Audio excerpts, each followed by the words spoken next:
The Assembly Committee on Government Affairs will come to order. Madam Secretary, please call roll. Assemblywoman Anderson. Present. Assemblywoman Black. Here. Assemblywoman Brown May. Here. Assemblywoman Considine. Present. Assemblywoman Dickman. Here. Assemblywoman Duran. Here. Assemblyman Ellison. I'm here. Thank God it's Friday. Assemblywoman Martinez. Present. Assemblyman Matthews. Here. Assemblyman MacArthur. Here. Assemblywoman Thomas. Here. Assemblywoman Torres. Here. Chair Flores. Present. Thank you, Madam Secretary. Let the record reflect that all members are present. We do have a quorum. Members, as you know, we have two presentations for today, followed by two bill hearings. And I think we're going to take the order in the agenda in the order that it appears so that we could allow the city of Las Vegas to get squared away. I know that they were running around between meetings. I want to remind everybody, please mute your microphone. Please keep your camera on at all times. And those of you presenting, please state your name for the record after each question so that we can help our staff. With that, I'd like to go ahead and open up the presentation by the Nevada Leagues of Cities and Municipalities. Mr. Harper. Thank you, Mr. Chair. My name is Wesley Harper. I am the Executive Director of the Nevada League of Cities. Should I share my screen to start the presentation? Perfect, thank you.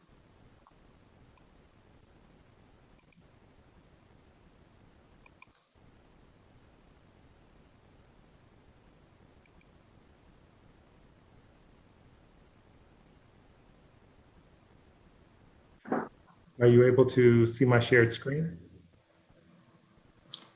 Yes, we can. Thank you, Chair Flores, Vice Chair Torres, esteemed members of the committee. I am Wesley Harper. I am the Executive Director of the Nevada League of Cities and Municipalities.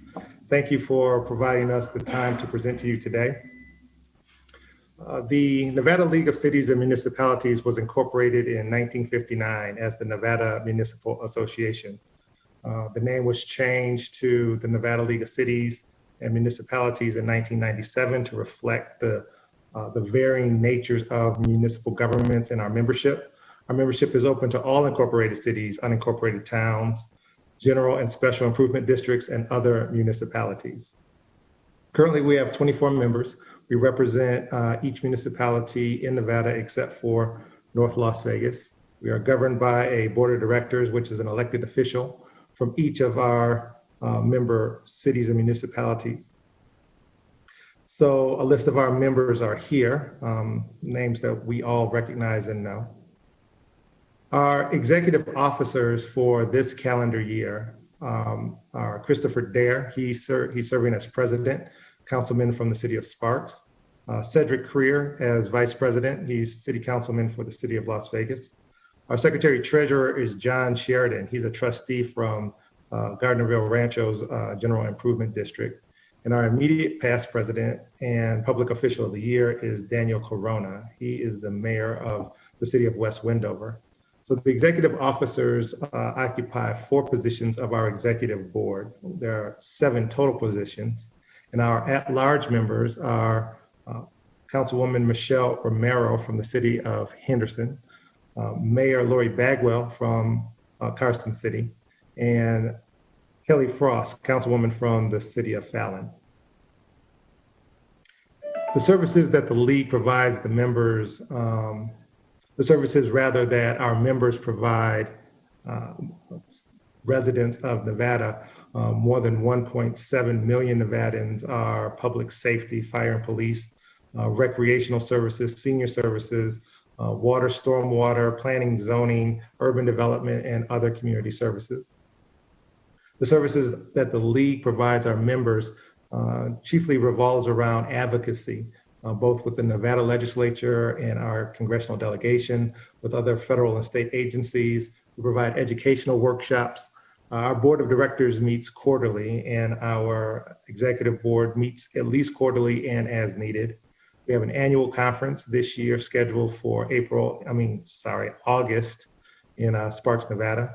We are active participants in the National League of Cities. We have members on steering committees and advisory committees of that body. We also provide group insurance and deferred compensation plans and certification for public officials.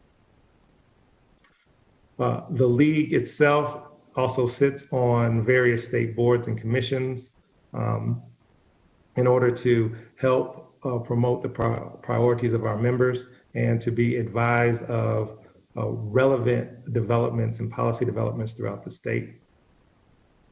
Some of the national boards and commissions that the Nevada League of Cities participates in is the Board of Directors for the National League of Cities, the State Municipal League Steering Committee, and National League of Cities and other various councils and committees, as well as the Western Municipal Association. For this session of the legislature, the League is putting forth 3 bills, AB3, AB63, which is what we are here to address with your committee here today, and also SB 64. It's going to start getting hearings and consideration in the Senate. AB3 really looks to revise provisions concerning the electronic transmissions of certain maps and other documents related to the approval of the division of land.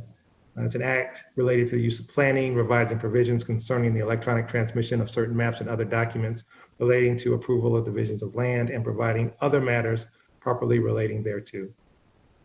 AB 63 is an act relating to local financial administration, authorizing a local government to use money from a certain fund to mitigate the effects of certain emergencies, and providing other matters properly relating thereto. And SB 64, this relates to taxation, reducing the statutory tax rate of depreciation. This is about property tax applicable to and improvements made on real property for the purposes of determining the taxable value of the property, providing provisions governing the calculation and the amount of certain partial abatements of property taxes, and providing other matters properly relating thereto. Our legislative priorities for this session is to support the effort and amend to the Nevada's property tax system, to address state preemption of local authority, unfunded mandates, and to ensure the equity of authority. Our federal authorities continue to be direct funding for cities for COVID relief, to aid in budget stabilization, infrastructure funding, including direct allocation for infrastructure projects, maintain the tax exempt status of municipal bonds, workforce housing, access to federal banking systems for state legal marijuana business, 5G preemption, and to maintain the current CDBG Community Development Block Grant funding. With that, Mr. Chair, I'm open to any questions. Thank you very much.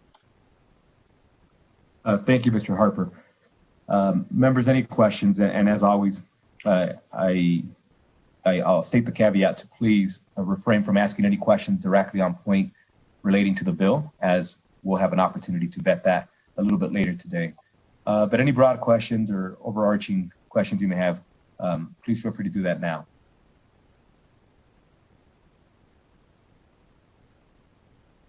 Members, feel free to unmute yourself if you should have a question. Otherwise, because Mr. Harper will be with us for the 2 bill presentations, we can hold all our questions to that. And I'm perfectly comfortable doing that as well. And Mr. Harper, thank you for that overview. Thank you, Chair. Mr. Harper, I think that's what we're going to be doing. We're going to go ahead and hold all questions for the bills themselves. And thank you again for being with us this morning. By the way, Mr. Harper, I wanted to commend you and thank you for reaching out to all the members, or most of the members. I know you didn't have a chance to speak with everybody, but you had an opportunity to speak with some regarding the bills. And I wanted to thank you for doing that. I want to set the precedent for all presenters to do that. So I'm going to go ahead and close out the presentation. And next, I'm going to open up the presentation from the City of Las Vegas. Good morning and welcome.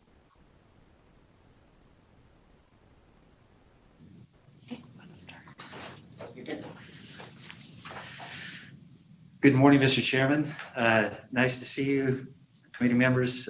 Thanks for the invitation to be here. Can you hear us okay? We can hear you perfectly. Thank you.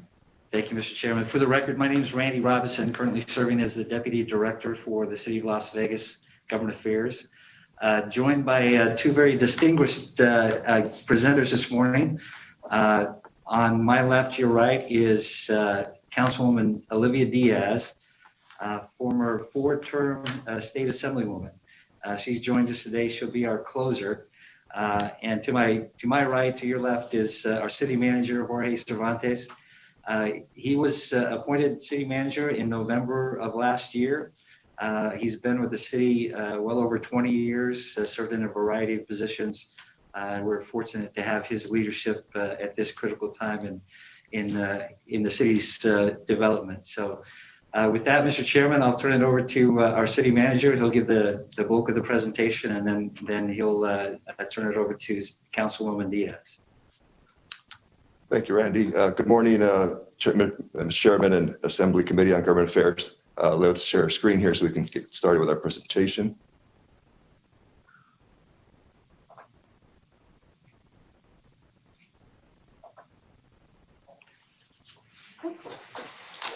Okay, thank you.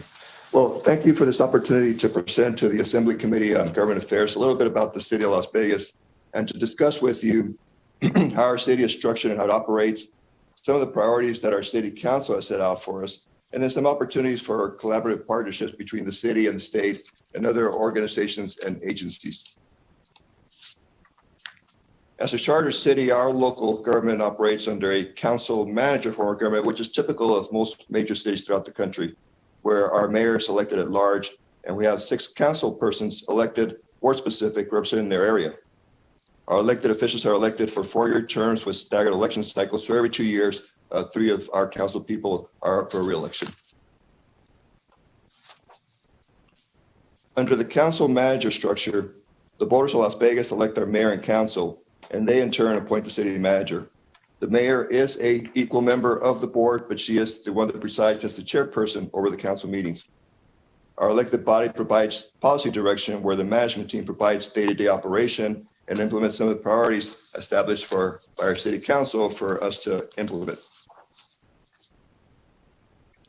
The city's manager's office is structured with chiefs that oversee multiple departments based on service functions as indicated in this chart.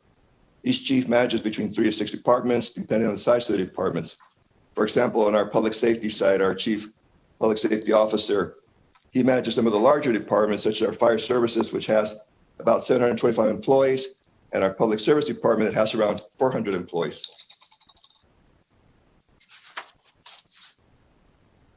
Just some quick facts about the city of Las Vegas. We have an ethnically diverse population of about 660 residents within a geographical area of 136 square miles. The city manages 21 departments that provide municipal service, such as public safety, maintenance of infrastructure, recreational facilities, municipal courts, and public and private development oversight.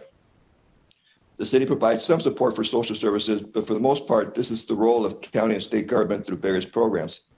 Service such as indigent care, family services, juvenile justice service, and affordable housing are primary responsibilities of the county for the Southern Nevada region.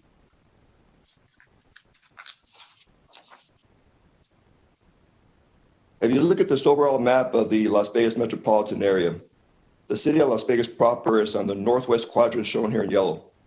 Although we are the largest city in the state, we only make up about 28% of the entire metropolitan population. When people think of Las Vegas, particularly from out of state, they assume that the Las Vegas Strip and the major metropolitan areas within the city limits, when the reality, it is not. The Strip is really an unincorporated Clark County. The city's southern jurisdiction boundaries are basically at Sahara Avenue, and anything south of that, it's in the county. Our mayor, as well as our offices, often get inquiries from both national and international news agencies asking for common response whenever a major event occurs in the community, assuming that the entire metropolitan area is Las Vegas, and we need to refer them to the appropriate authority to respond to some of those. Our economic engine is more focused around our downtown, where there are around 30,000 people employed in various sectors, including gaming and leisure services, office work, and government support offices from local, county, state, and federal agencies. Of the 42 million visitors that came to Las Vegas in 2019 pre-pandemic, about 20 million of those actually visited our downtown. So we like the Strip, are also very reliant on the tourism industry within our downtown.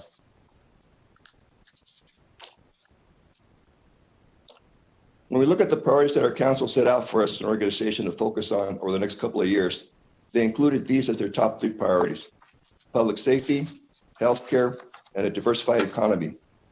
Public safety through better interaction and investment into our community, healthcare through accessibility to those services, although we're not healthcare providers, and diversified economy by bringing new industry sectors to reduce our reliance on gaming and leisure services. And so when we talk about the financials for fiscal year 21, the city has an operational budget of about $507 million in general funds. Excuse me. This compares to our previous year budget, fiscal year 20, of $620 million. But when we look where these funds come from, you'll notice that approximately 64% of revenue comes from 2 of the most unstable revenue sources: the consolidated tax, which is subject to economic fluctuation and consumption, and the property tax, which traditionally is one of the most stable revenue sources for local governments throughout the country, but it's become one of the more unpredictable revenue sources for Nevada local governments over the last decade, as a result of the abatement caps that were required to put in place during the times of very rapid rising home values. And following our council priorities, you can see that the majority of the revenue goes toward providing public safety for our community. This includes our funding of the share of the Metropolitan Police Department, which serves both the city of Las Vegas and unincorporated county. We fund about 40% of this operation. It also includes funding toward municipal fire services, our city marshal and correction officers, and our court system. The remaining funds are allocated amongst the other departments that provide various services to our residents.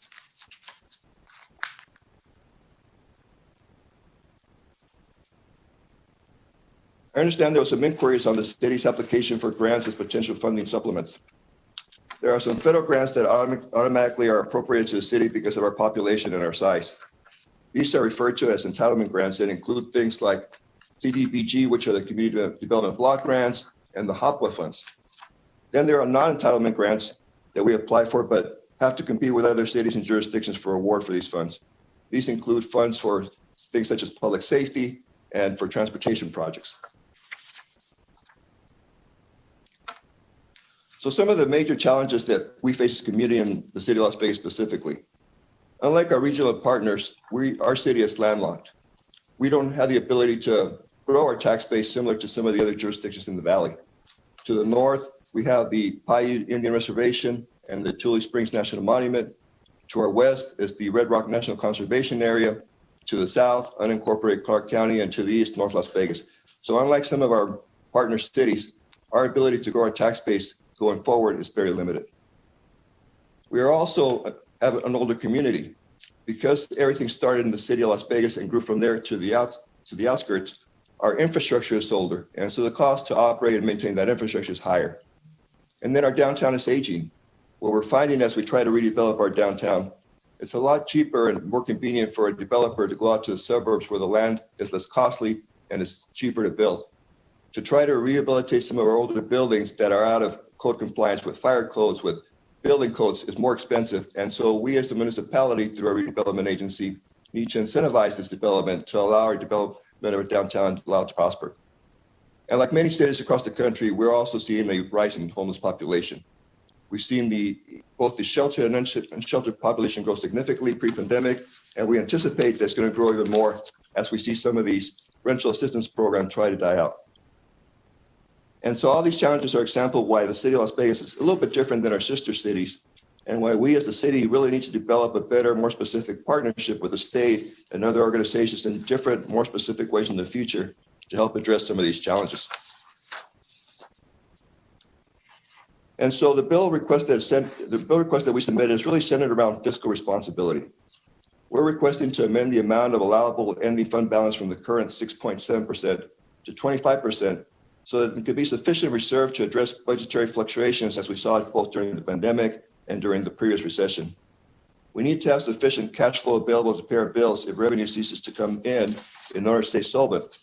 And you saw that when the order came to close a lot of our business, the revenue stream stopped for many of our local governments. And so the reserve is what allows us to keep paying our bills, electrical bill, and everything else. This will really help all local governments with their cash flow management.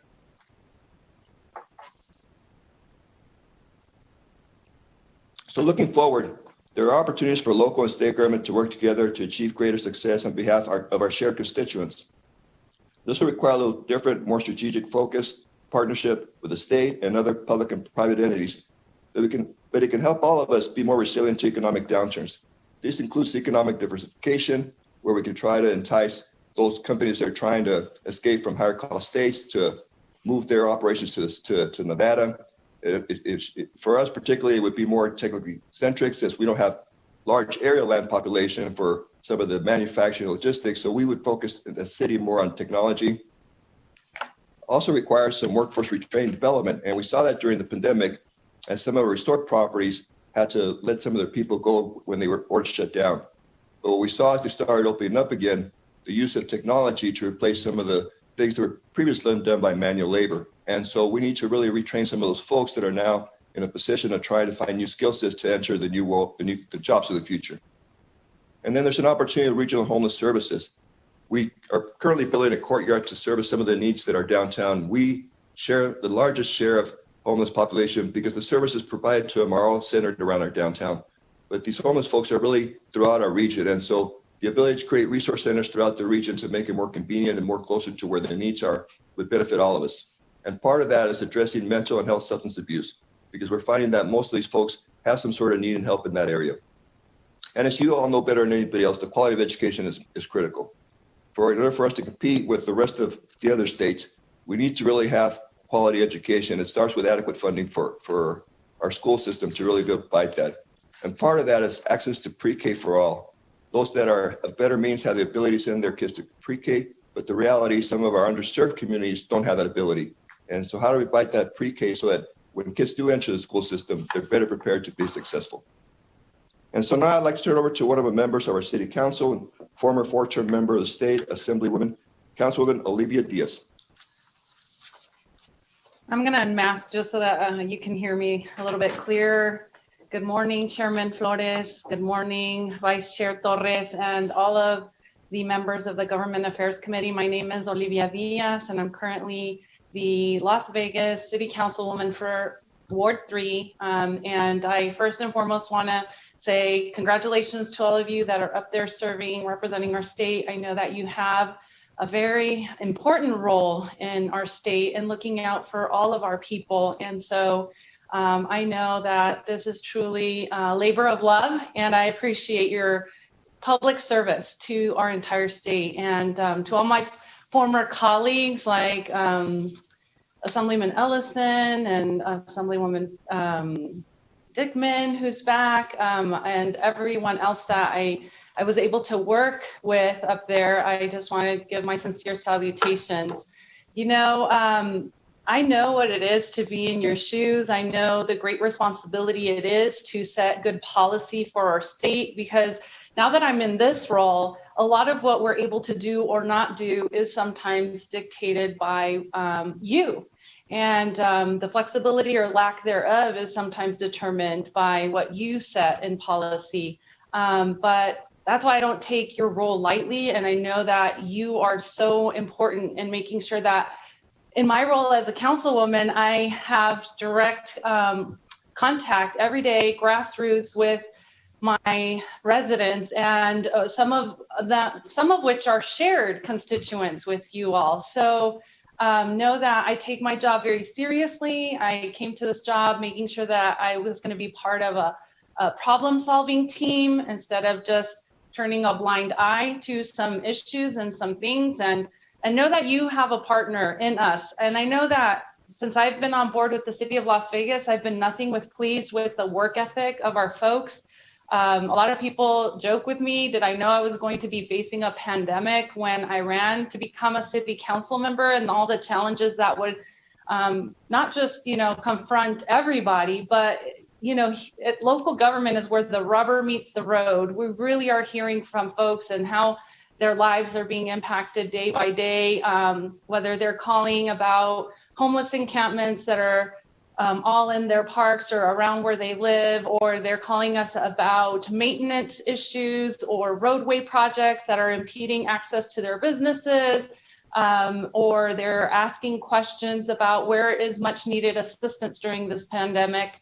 We are here 24/7 to make sure that we are at their service, and we're trying to get them the information. If it's not us, we try to triage that and make sure that they get what they need. So know that we're working our hardest. These times have been challenging, and making sure that we are reaching out to all of our community, informing them of the COVID protocols, of setting up test sites. We're partnering with the county. I work very well with my county counterparts, and I have partnered with Commissioner Kirkpatrick, Commissioner Sagerbloom, Commissioner McCurdy. I'm trying to make sure that we are stronger together, right? We're one Southern Nevada region, and we need to really collaborate and foster that spirit of cooperation so that we can move the needle forward for our community. And for those of you that know, I'm a teacher at heart. Obviously, when Jorge was speaking to pre-K for all, know that we are doing our part to move the needle forward on so many other areas. We are building a pre-K center in Ward 3, right across from the library. We're looking to bring FQHC as part of the services that are kind of offered out of that structure. And so when we looked at the priorities that we wanted to work on as a city council, public safety, healthcare, diversifying our economy, these were all driven by input that we received from our constituency and our residents, and also what we know we need to continue to thrive and provide these very fundamental services to our community. So again, I'm super thankful that we have you as our leaders. We know that you guys have a challenging session ahead of you. Please feel free to contact me at any moment to ask about anything. And just know that right now with the vaccination efforts, we are also playing a part, just so that you know, a lot of our city employees' job descriptions have had to be very flexible during these times. We had to deploy people to work our ISOQ unit, which was the major health and housing support for homeless who contracted COVID-19. We had to take some of our staff and redeploy them to be business ambassadors and go check in and make sure that people were ensuring their customers were wearing their mask when they frequented their businesses, were keeping to the protocols. And we've just been very, very fluid and having to change our trajectory depending on what we need to support that's coming from our governor or coming from you. We are just trying to be as responsive as possible in any fashion, shape, or form. So now I'm pleased to announce to you that we are bringing a vaccination site to Ward 3 next week. We will have at least over 3,000 vaccinations offered over 3 days. And I'm excited that it's coming to be in the east side where people can have easier access to them. And so with that, I again applaud you for your work. I have nothing but utmost respect for the work that you do day in and day out. And we'll go ahead and open it to you for any questions you may have of us.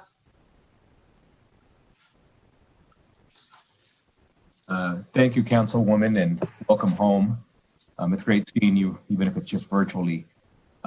It's my understanding, Mr. Jorge Cervantes, that I believe you're the first Latino to hold the role of city manager, and correct me if I'm wrong, but I just wanted to congratulate you and wish you all the success, work hard. We do have several questions, and we'll start off with Assemblywoman Dickman, please. Thank you so much, Chairman. I actually don't have a question. I just want to thank you for the presentation. But I really wanted to say hi to Councilwoman Diaz, former Assemblywoman Diaz. It's been a long time, and I wish you were here. We miss you.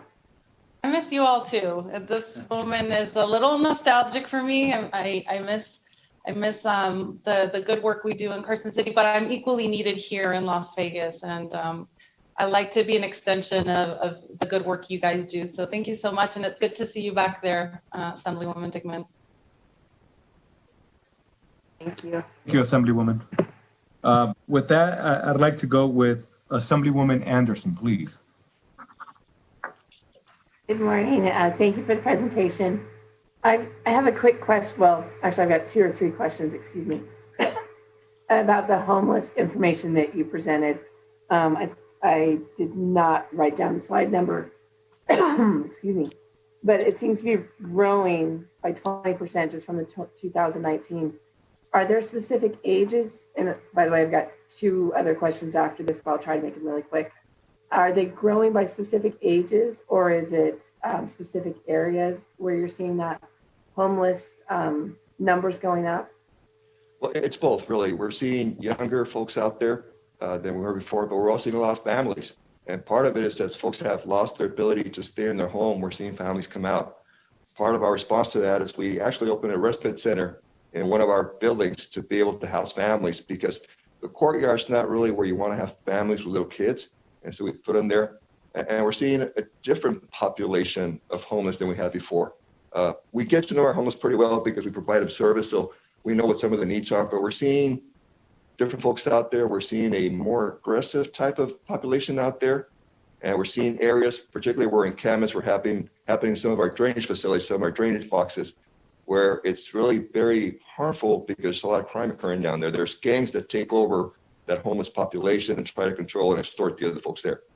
And so during the pandemic itself, the CDC guidelines originally were not to try to disperse those so that they wouldn't be out in the population, potentially dispersing the virus.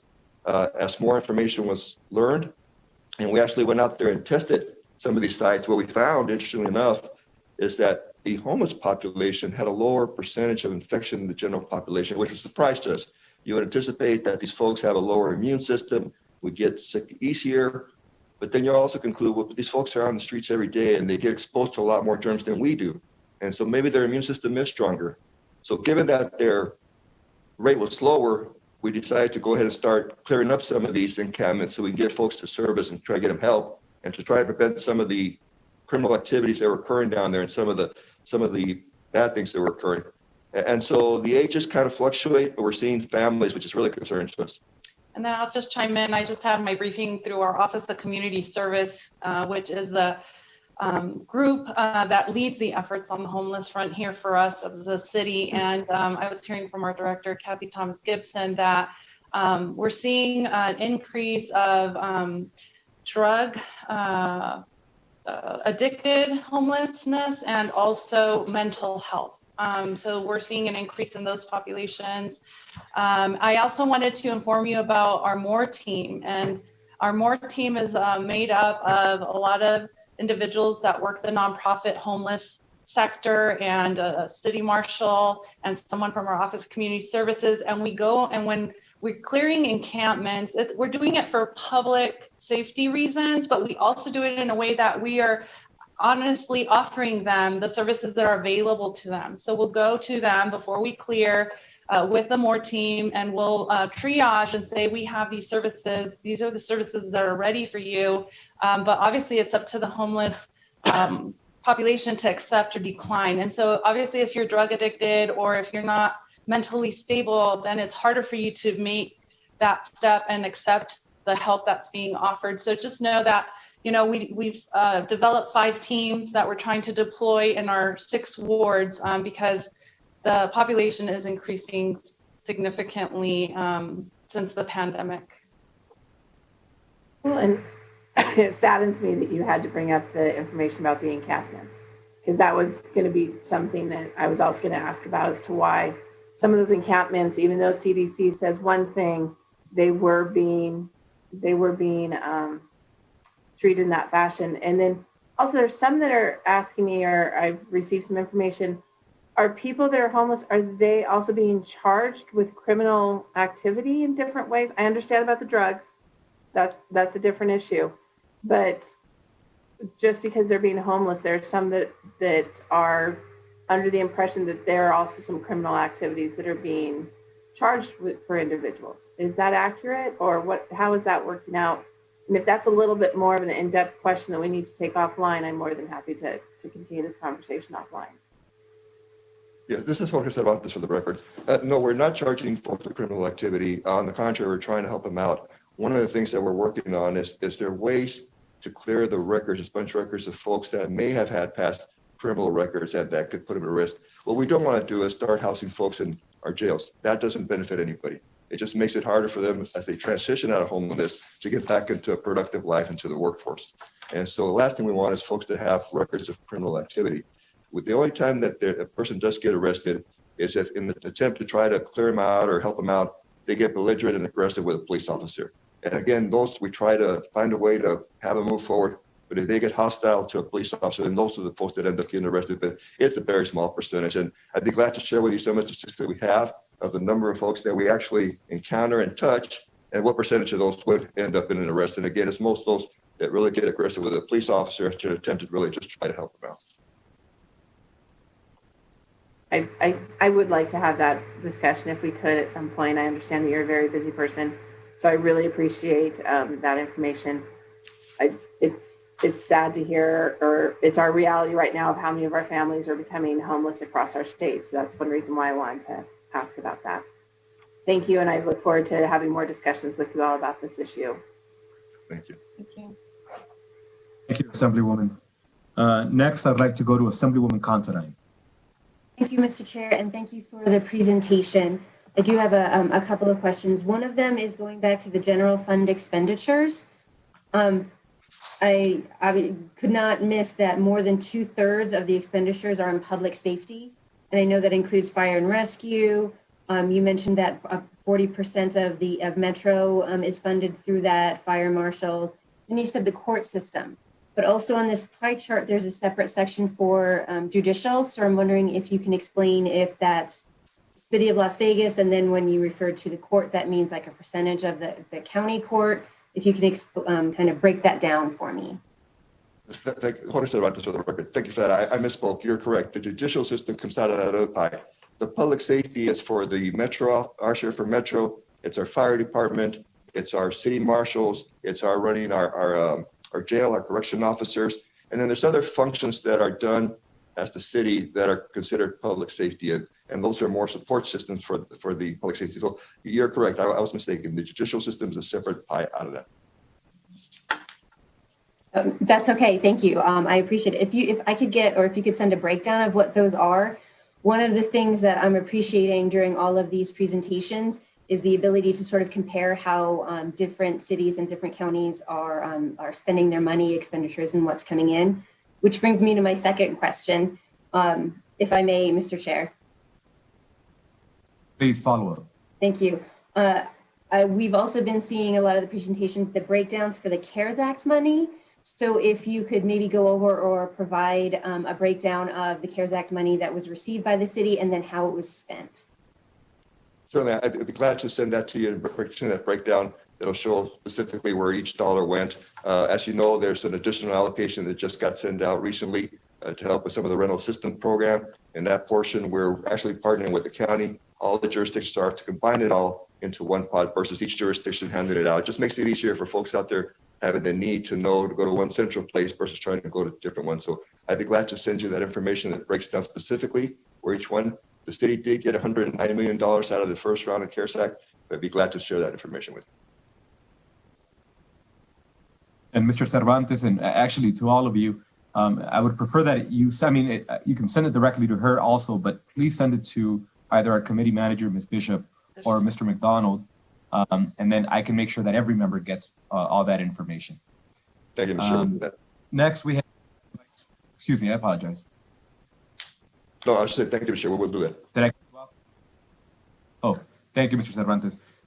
Next, we have Madam Vice Chair.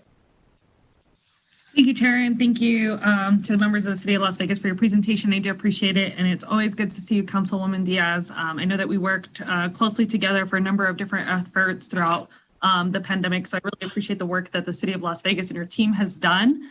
I was hoping that you could talk a little bit about the role the city has played in getting information out to diverse communities. I know that there's been a lot of efforts specifically to get information out in Spanish. And what some of those barriers have been. And I don't think that the responsibility falls completely in the city, but I would just want to have an understanding of the barriers that we've had in getting that information shared. Thank you. This is City Councilwoman Olivia Diaz for the record. Thank you for that question, Vice Chairwoman. And yes, we have a ways to go still in the region. I'm just going to say the Southern Nevada region in terms of providing diverse literature information in many languages. I think the census will shed light that the Latino Hispanic population in Southern Nevada is probably approaching 30%, if not over. And we need to ensure that all of our communities have the information, right? And so if the language majority community is going without the information in Spanish, and I used to make this a point when I sat on Ways and Means, and I would ask the directors in the state for them to make the websites all into Spanish accessible, all of the processes Spanish accessible. Yet you go back today and you may find that we really haven't moved the needle on that front. And I think sometimes it's because we lack the diversity in the staff or we're not making the conscious effort to ensure that we have the interpreting needs. And so that when we're sending these memos from the state to the entire constituency, that it's readily accessible in both languages. And we have ways to go because we should also be doing it for the Tagalog speaking community, for the Chinese speaking, because those populations are growing.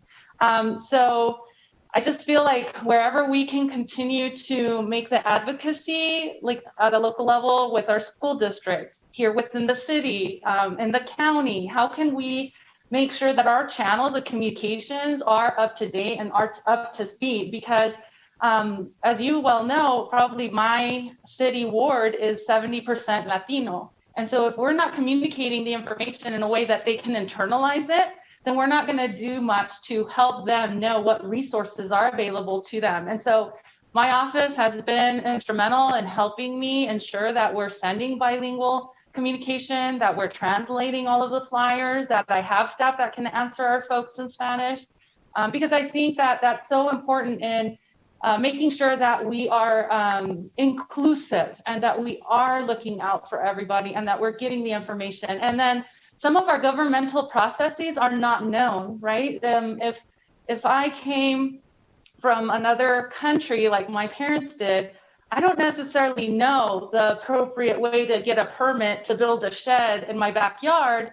And then I'm going to have to suffer the consequences when code enforcement is called on me and they say I didn't permit my shed structure.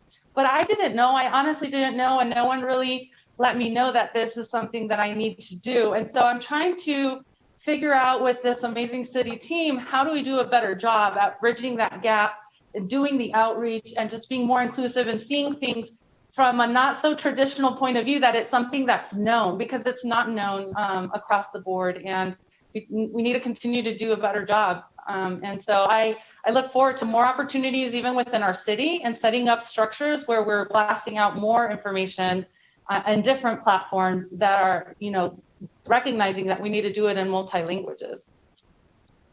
And a follow-up, if I may, Chair. Please follow. Can you explain what role, if any role, the Office of New Americans, the Governor's Office, and members of the executive have played in helping disseminate this information in Spanish? Oh yeah, they've been on our task force calls that we've been having collectively with county, nonprofits, Hispanic stakeholders that are part of our group, and pushing all of our initiatives from Está en tus manos. Now it's shifting gears to the vaccination efforts, and they have been very instrumental and helpful in really giving us that perspective from a refugee standpoint. So, right now I'm speaking from the Spanish, interpretation and translation of things, but there's so many refugees that come from so many other parts of the world that if I put myself in their shoes and I knew nothing like this system where I came from, how totally lost I may be if I'm not given a frame of reference or a language line or an interpreter or someone to facilitate the information to. So a lot of them have to rely on those refugee caseworkers to help them maneuver and understand the processes that are free, accessible to everyone, and just making sure that they know that they have a seat at the table, and that the testing sites, the vaccination sites, and some of these benefits are made available to everyone. So they have been very, very a great asset to our work in the space. And thank you, Vice Chair. If I could have Assemblyman Ellison, please. Thank you, Mr. Chairman. I appreciate it. And Ms. Diaz, if you have the impact on Las Vegas as you did at this building, you'll do a great job. And I speak that from my heart. But I do have a question for you also, or for the staff. I mean, with what's going on in the impact back on Las Vegas, some of the friends that I hear down there that are really worried, do you think you could pull this thing out and get Vegas back to where Vegas was, or how many years you think this is going to take? This has been a disaster for Southern Nevada. Can you comment on that? Well, I'll just preface and then I'll let our city manager really speak to it, because he's dealt with a downturn in our economy before, obviously not to the degree that this pandemic, and this is again, Councilwoman Olivia Diaz for the record, and Assemblyman Ellison, I'm so happy to see you there. I was telling them we were part of the same freshman class, and I'm glad that you're still there representing your community. It's going to be difficult. However, I think Las Vegas has always been a place where people want to come and visit. We're doing our best to diversify our offerings, to be different, to be unique. We just had Circa open at the end of last year, and they continue to build Circa, and it was the first casino to be built from nothing to an amazing resort during the pandemic. So that has been that's been a bastion of hope for me. And then we're also doing amazing work in the arts district and downtown in my ward. And I know that it has gained a lot of attraction and popularity across the nation. And a lot of people are coming to Vegas and wanting to just visit that. So we're doing everything we can from an economic development perspective to drive that tourism back when they are ready to come back, right? So we relied a lot heavily on not just national tourists, but international tourists. So we're not getting that volume. Right now, it has been difficult with the constraints within which the business operations have had to stay open, but we are optimistic that we will get back to those times. And that's why I think when we talked about how we get funded as a city, our revenue streams, that's what may impede some of our progress at a faster rate for our communities locally, is if we don't have that fee tax coming in as we normally need to, that can hinder our ability to make progress for our people. But I'll let our city manager also comment on this. Thank you, Councilwoman. For the record, Jorge Cervantes, Assemblyman Ellison, it's a good question. And we hire not just local economists, but we even hired back in November a national economist. We want to see not just what our folks internal are looking moving forward, but what is the outside economists that have a better feel for the nation telling us and seeing what they're seeing. What we're seeing, Assemblyman, is that Las Vegas will come back. It's just a matter of when. What is that timeline? And some of the things that economists are telling us is that they're looking toward the second half of this year of seeing some pretty good progressive upward movement as the distribution of vaccine gets out further. As people, as Councilwoman said, as people feel comfortable getting on a plane and traveling, that's going to make a big difference. And as we have the opportunity to bring conventions back, conventions make a good percentage of folks that come down here. We've got the tourist industry that comes in on the weekends and occupies our 160,000 hotel rooms. But during the week, we rely a lot on that convention tourism to come in and occupy those rooms. And so we're thinking toward the end of this calendar year, we'll see a start trending up. But really next year is when all the economists are projecting that we should be at a pretty good place. Some of the numbers that we're seeing today are kind of pointing that direction. And so we're hopeful that that's true. I personally, I believe we will come back. It's just a matter of that timing. And so the distribution of the vaccine is really helping that. The sooner we can get folks feeling safe and wanting to come up, it's going to help. What we do know, and we see from all the studies, is there's a big pent-up demand out there. Folks are tired of being locked up at home. They want to get out. They want to travel. They want to get away. It's just, when do they feel comfortable doing it? And so because last year there was very little travel, a lot of folks were able to save up money, and they're just waiting to have that opportunity to go out and spend that money. And as the councilman said, we're a consumption-driven economy here. And so we rely on that consumption to help carry us through. Well, thank you. I think you guys are doing a great job doing everything you can to get it up and running. And I wish you the best of the luck. And if this ever loosens up, we'll come and stay a weekend in beautiful Las Vegas. Thank you. And Mr. Chair, if I may, Assemblyman Ellison, do I have an invitation to visit you in Elko? Yeah, I'd love to see you here. We need to take you to the Star. All right, sounds good. Thank you, Assemblyman. Next, we have Assemblyman Matthews. Thank you, Mr. Chairman. Just a quick question, and thank you all for being with us here today. I just wanted to ask about something that I hear a lot from local officials, especially in Las Vegas, where my district is, kind of some frustration about quality of communication coming from the state as the pandemic rules and restrictions and decisions are made. Has that improved? Are you all at the local level, you feel like you're getting better information, better communication from the state about the decisions being made and how it's going to impact all of you? Thank you. So this one should want this for the record. We participate. We're part of the regional task force that's trying to deal with pandemic. Chairwoman Kirkpatrick with Clark County was designated as the person to lead that effort by the governor for the South. And we have a regional call every Monday afternoon to coordinate items. She has almost daily calls up with the state, whether it's the governor's office or some of the other folks that are working on this emergency. So she relays information to us so that we in turn can take proper action. So we're very comfortable. We think there is good communication going on. So there's always opportunities to have better communication, but we think there is good communication. In addition to that one regional group, there's subgroups that are more specific. There's groups that meet on Thursdays that are more dealing with some of the enforcement and how do we go out there and try to get folks to make sure they're wearing their mask and some action they can take. And there's folks that are on the emergency management side that are managing some of the mass vaccination centers or the smaller vaccination centers and the inflow of vaccines. So we have those subgroups that talk once a week and keep that communication going. And so we think there is pretty good communication, but certainly there's always an opportunity to do better. Yeah, and just to add to that, I can vouch for, this is Councilwoman Olivia Diaz for the record, what our city manager just referenced about those weekly calls with regional electeds. I've been personally on some of those calls, and we do get the information through the chairwoman of the Clark County Commission about where we're heading, where we're going, and then we try to make sure that we're all coordinating efforts at a regional level. So I can attest to that. All right, thank you so much, and thank you all for your service to our community. Really appreciate it. Thank you. Members, any additional questions? Feel free to unmute yourself and announce your name.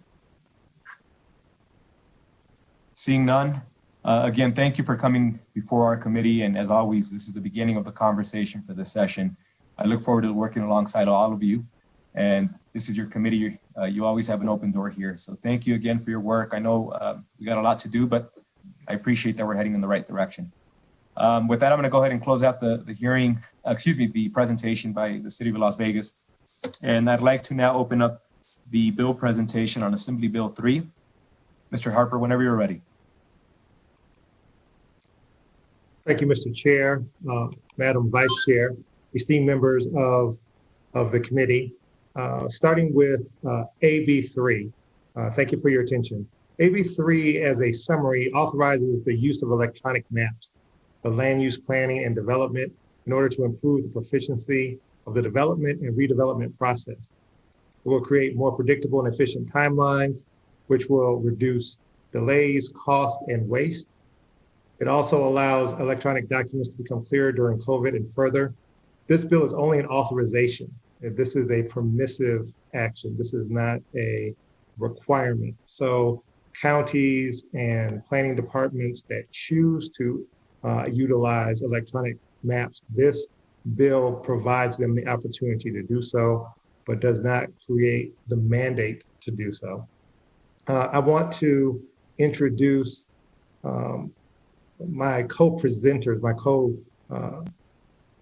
the people that are working with me on presenting this bill. Just to give you a little background, This bill came to us from the city of Reno.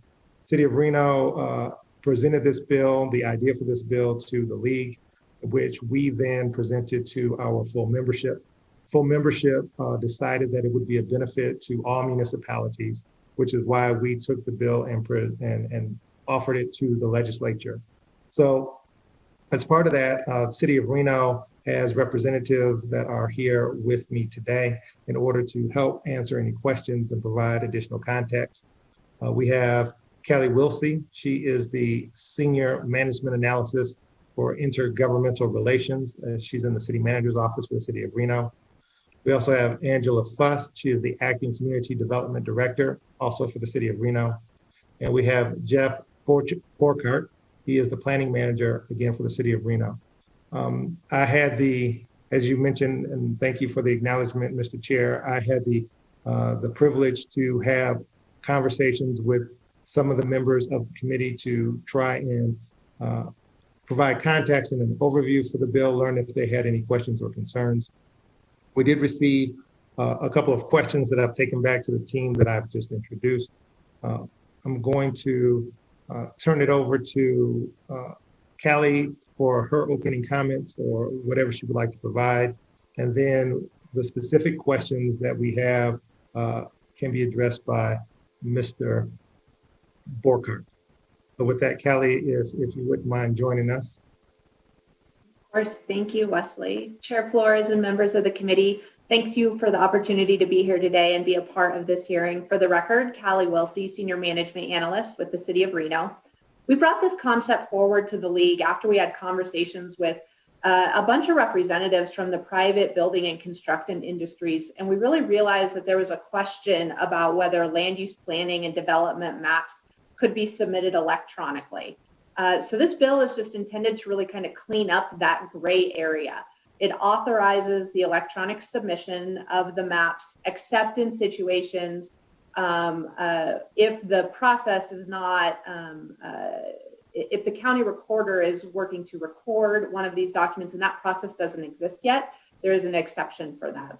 And I think that that's just a really important part of this bill. It's permissive, not a requirement, as Mr. Harper stated. It's really intended to just clearly state in law that yes, this is allowed. And then that enables local governments to work together with all their partners, both public and private, to come up with a seamless administrative process that will be more efficient for everybody. It allows the local agencies that flexibility to determine if and when to move forward with the electronic process. In addition to discussions with those in the planning and building and construction trades, we had a really great productive conversation with several county recorders earlier this week. They raised some concerns about some of the language and how it would impact their processes. And we're working with those county recorders on a friendly amendment to fix those technical issues that we have. They are certainly very important to this process, and we want to work collaboratively with them to make sure that this will work across the state for the various agencies. We thank you for your consideration of this bill that really cleans up state law and provides a pathway forward to modernize our processes in this field. As Mr. Harper mentioned, I'm also joined today by City of Reno Planning Manager Jeff Borkart, if there's any kind of technical questions about the process. So Mr. Chair, we're happy to answer your and members of the committee's questions. Thank you again for that walkthrough. I know we still may have a couple of questions here, but again, I appreciate the approach and hopefully we'll make it a lot more efficient. At this time, members, I'd like to open it up for questions.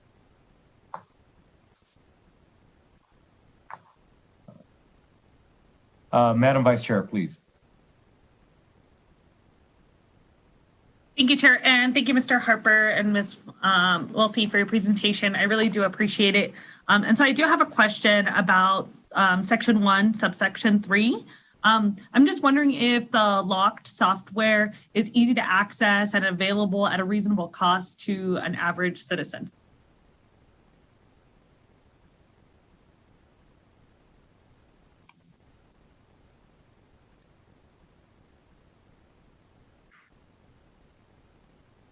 This is Wesley Harper, the Executive Director, Nevada League of Cities, for the record. I don't have the specific answer to that question. I'm wondering if Mr. Borkhardt or perhaps Ms. Fuss may have that information. So, Jeff Borkhardt for the record. There's a number of different softwares that you can use. Right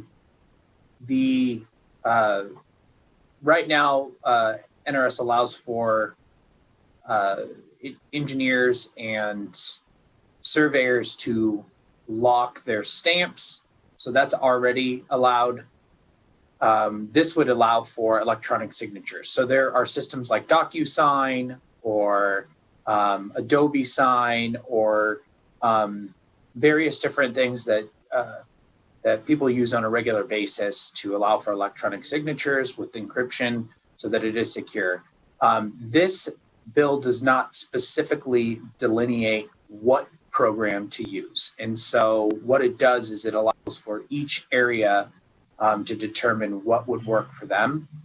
And then we could determine how that would be impacted on a cost standpoint locally rather than at the state level. Thank you. I appreciate it. And thank you, Mr. Harper, too, for taking the time to meet with us before this meeting. I really did appreciate that. Thank you. Next, I have Assemblywoman Black. I just wanted to make a couple of comments. Thank you for the presentation. Thank you, Mr. Chairman, for the opportunity to speak. In the real estate industry, we can do virtually everything in the sale and purchase of a home virtually, with the exception, I think, of signing loan documents, which have to actually be physical, wet signatures, maybe notarizations.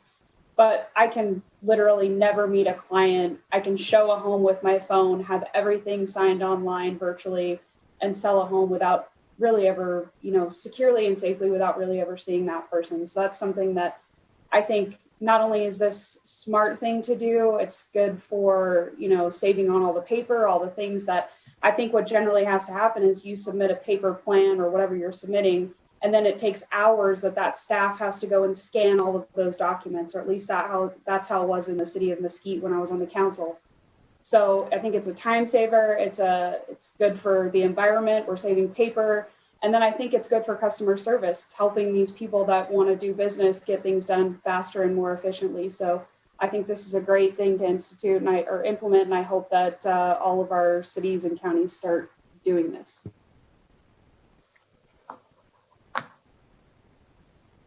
And thank you for that question, Assemblywoman. Next, we have Assemblywoman Considine. Thank you, Mr. Chair, and thank you for the presentation.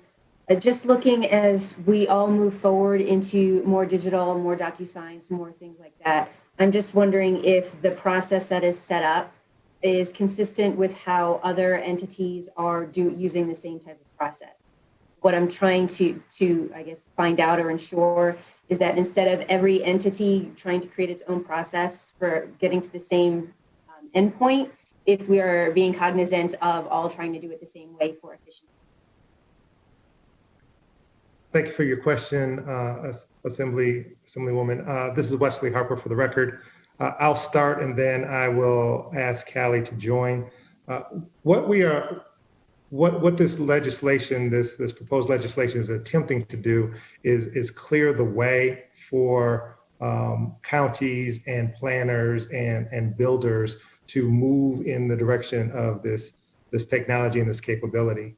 And in our conversation with some of the county's recorders, they made it clear that not all counties were in the same place as far as personnel or capability or equipment to take advantage of it now, but all acknowledge that a couple of things may be important. One, to create a consistent standard across the state, and two, to begin to move in the direction for the efficiencies that this provides. So this legislation is not seeking to provide any procedures or protocols per se. It is seeking only to open the door and clearly provide permission to move into this type of technology in this kind of space. Ms. Wilsey? Callie Wilsey for the record. I would echo Mr. Harper. And I would also add that while the bill doesn't necessarily require a standard procedure or lay it out, I think local governments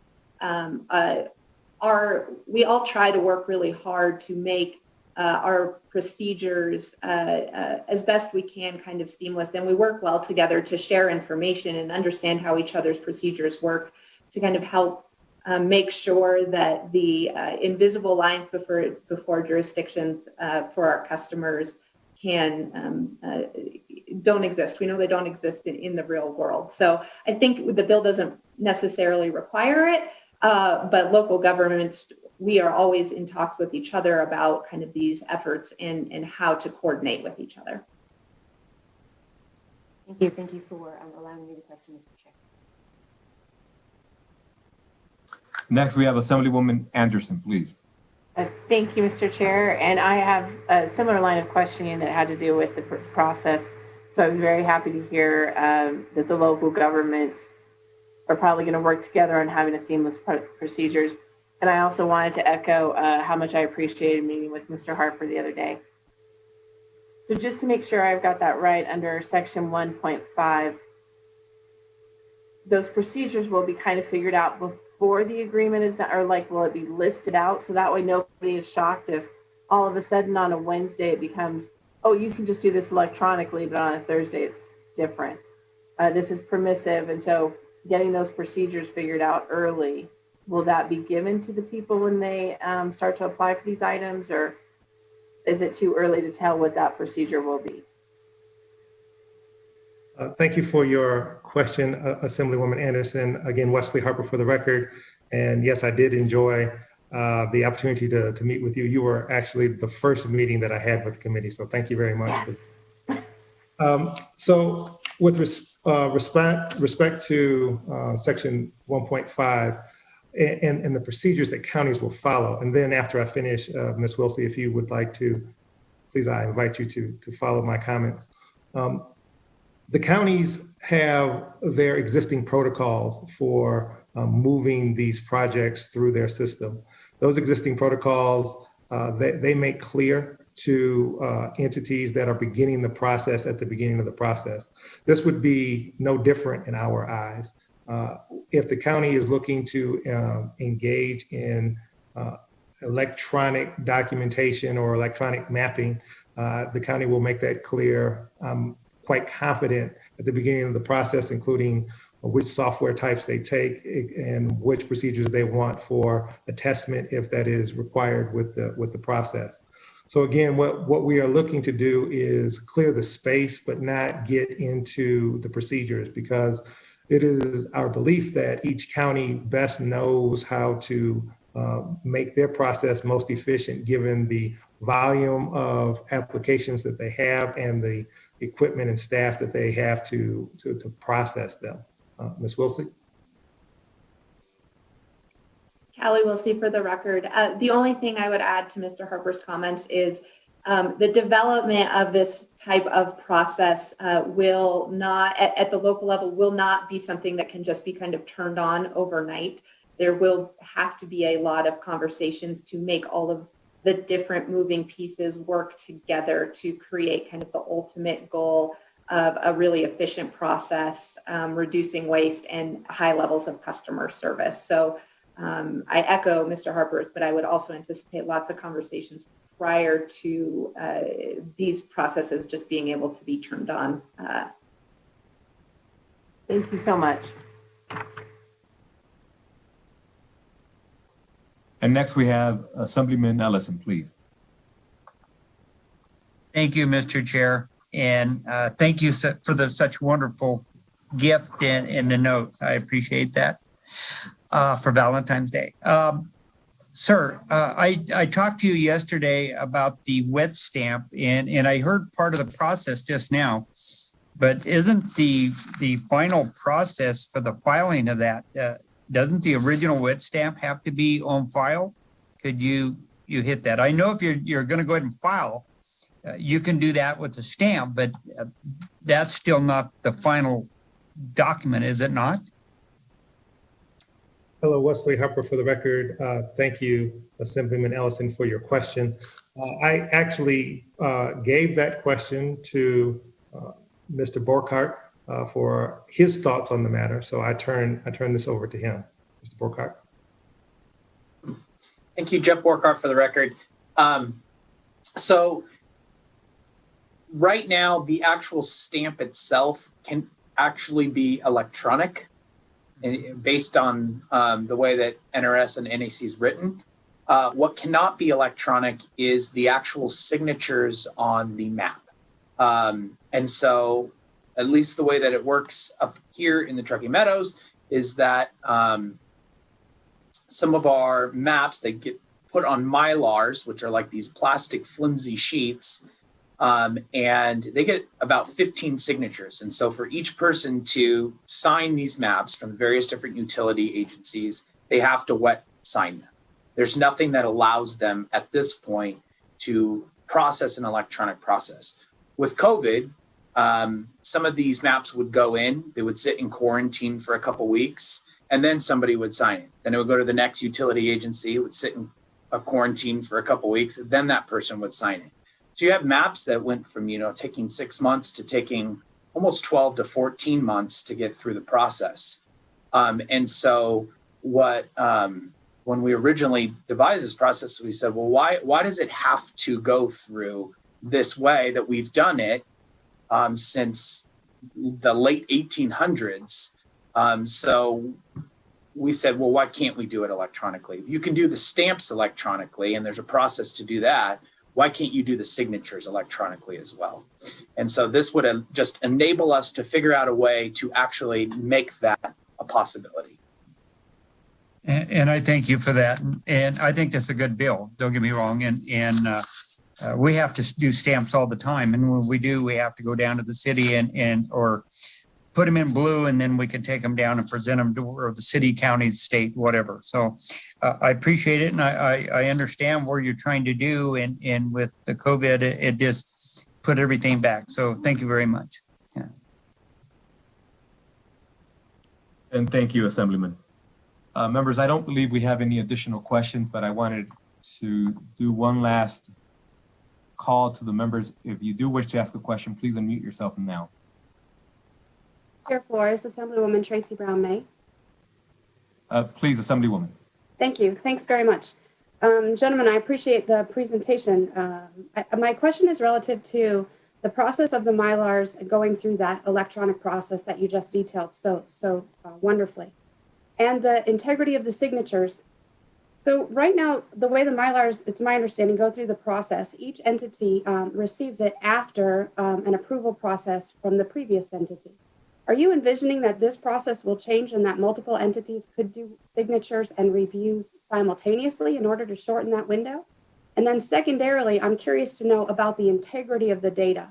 So you can't sign off on a Mylar until the guy before you has signed off on their portion of it. How are we able to ensure the integrity of each signature as it goes through the electronic process? Have you given any thought to that? And then how are we going to maintain that electronic data? Will there be a growth in technological infrastructure that the counties or cities will have to incur as a result of this? Wesley Harper, Nevada League of Cities, for the record. Thank you, Assemblywoman, for your question. I'm going to turn over the bulk of this answer to Mr. Borkart. I will say about the resources required to essentially implement and institute this legislation is, completely optional up to each county and each municipality.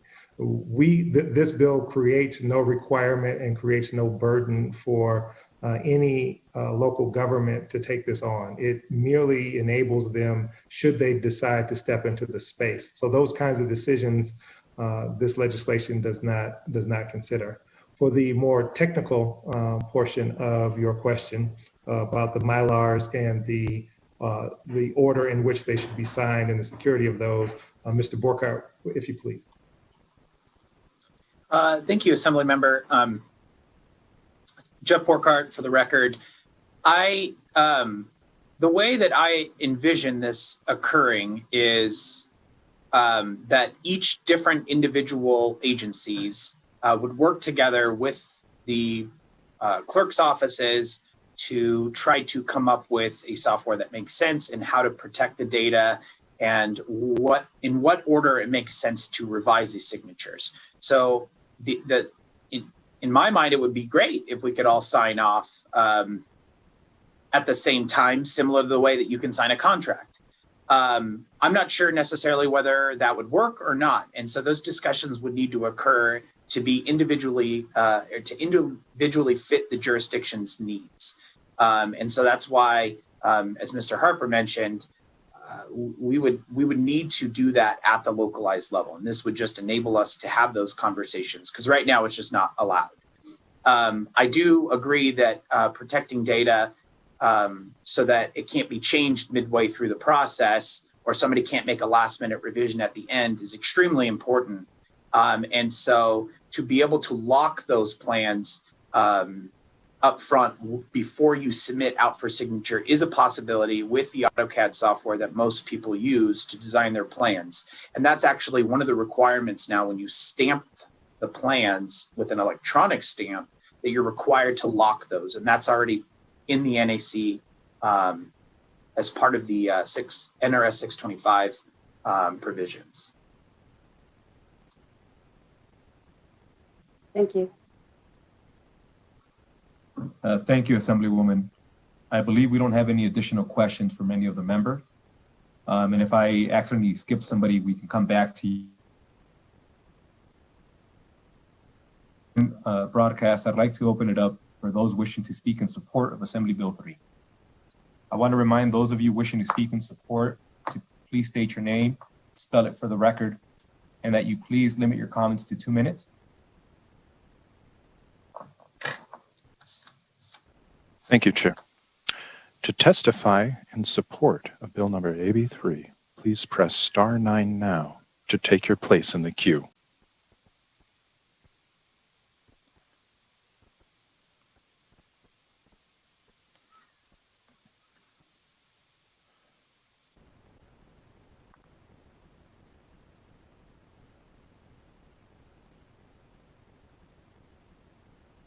Caller with the last 3 digits of 229.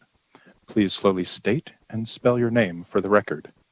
You will have 2 minutes and may begin. Good morning, Chair and Committee. This is Jamie Rodriguez with Washoe County, spelled JamieRodriguez. We are in support of this piece of legislation. We appreciate the conversations that are still happening with the recorders on some of the clarifications they are seeking, but we are in support of the bill. We think this is a really good step in the right direction, especially in this new world that we're living in right now. This type of flexibility that the bill would allow is really what we need to make sure that the services that our county provides are able to be provided to the different people in our community who need these maps approved and what have you, and reducing the amount of human contact that would be required. So again, thank you to the sponsor for bringing this forward, and we are in support of the bill. Thank you. And thank you. If we could please go to the next caller.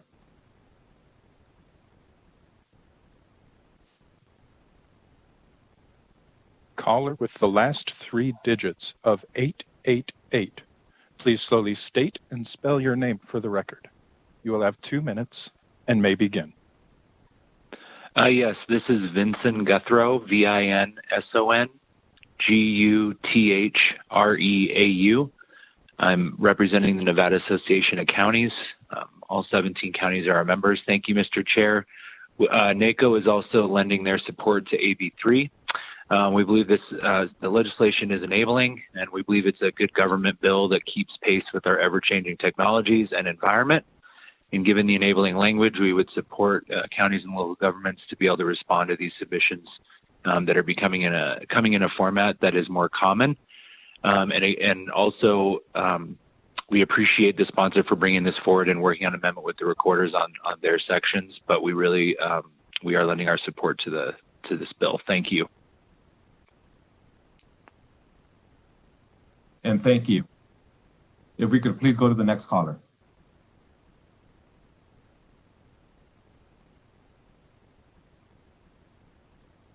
Caller with the last 3 digits of 500. Please slowly state and spell your name for the record. You will have 2 minutes and may begin. Good morning. Thank you, Mr. Chairman. For the record, Dan Morgan, D-A-N-M-O-R-G-A-N, representing the Builders Association of Northern Nevada and the Nevada Home Builders Association. The Builders Association and NVHBA are in support, and our membership is in support of AB3. And we've been working with the Washoe County Recorder's Office and Recorder Work on this for almost a year. We believe that this will just add a significant amount of efficiency and accountability to the process and the development process, and are in full support of AB3. Thank you very much for your time this morning, and very much appreciate your service to our great state. Thank you. And thank you. If we could please go to the next caller.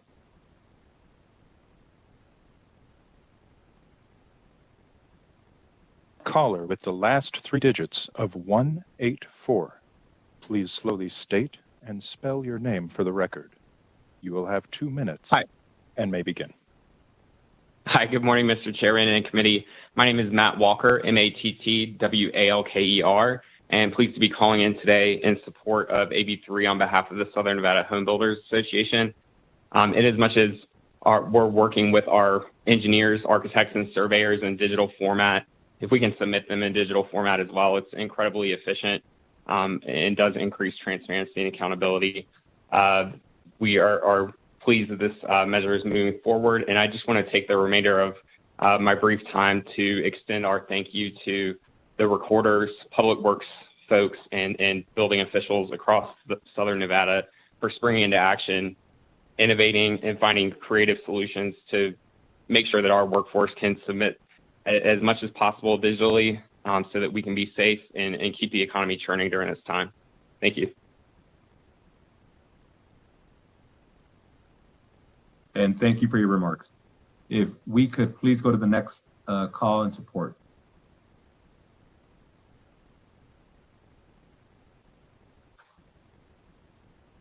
Caller with the last 3 digits of 620. Please slowly state and spell your name for the record. You will have 2 minutes. Thank you. To begin. Thank you, Chair Flores and members of the committee. For the record, Mike Cathcart, C-A-T-H-C-A-R-T, representing the City of Henderson. I want to thank the League of Cities for requesting this legislation and for the City of Reno's assistance in the presentation today. Since the beginning of the COVID-19 pandemic, the City of Henderson has moved to the extent possible of electronic filing of development services documents, and this bill will help further that cause. Continuously improving customer service is always a focus of the city, so we are fully supportive of AB3. Thank you. And thank you for your testimony. If we could go to the next caller in support, please. Chair, there are no more callers in support at this time. Thank you. At this time, I'd like to open it up for those wishing to speak in opposition to Assembly Bill 3.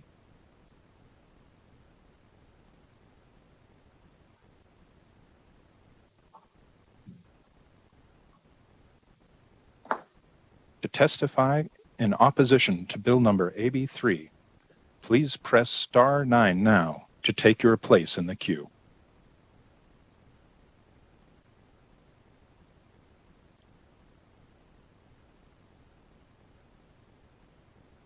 To testify in opposition on Bill number AB3, please press star 9 now to take your place in the queue.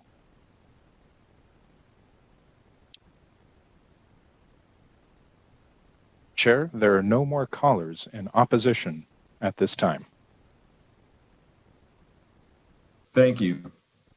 And at this time, I'd like to open it up for those wishing to speak in the neutral position for Assembly Bill 3.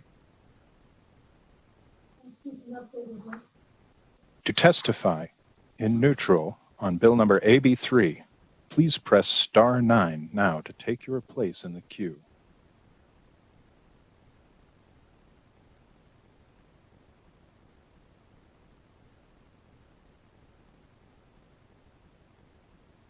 To testify in neutral on Bill number AB3, please press *9 now to take your place in the queue.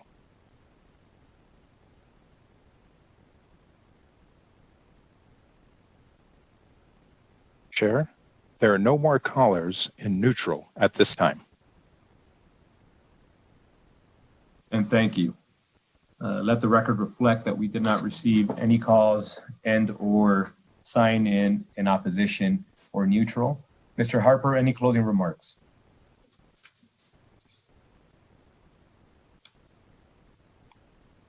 Thank you, Mr. Chair, Madam Vice Chair, and members of the committee, Wesley Harper for Nevada League of Cities for the record. In closing, just want to restate that this is a bill that is designed to enable counties and local governments and petitioners to move into an electronic format that provides and creates the opportunity for greater efficiency, accountability, and cost savings through this act. It is permissive. It does not require that cities, counties, or any other government entity take on a burden that if they believe that it is a burden. But what we think will likely occur is that counties will move at different speeds. Other counties will be able to learn and benchmark best practices from those counties that go first. A statewide standard would inevitably be created, and it moves Nevada forward in this perspective over time. With that, those are my closing comments. Thank you, Chair. And thank you, Mr. Harper. Just for the sake of clarity for the record, I wanted to make it abundantly clear that during the line of questioning by Assemblyman Ellison, he referenced a gift. He was referencing a gift that I gave him for Valentine's Day. I sent over some chocolate. I just wanted to make it abundantly clear that he was not acknowledging a gift that came from a lobbyist or anybody else. It was a gift that I sent him. With that, thank you. I should have made that clear. Thank you, Mr. Chair. No, and thank you, Assemblyman. I didn't want anybody to think that lobbyists eating chocolate. Yeah. With that, I'd like to close out the hearing on Assembly Bill 3. And I'd like to open up the hearing on Assembly Bill 63. Mr. Harper, again, welcome back. And I'd like for you to proceed in that whatever presentation you have prepared, but that you again address those three questions, which is the genesis of the bill, who was involved in the language, and why it's necessary, just to preempt some of the questions from the members. Mr. Harper, whenever you're ready.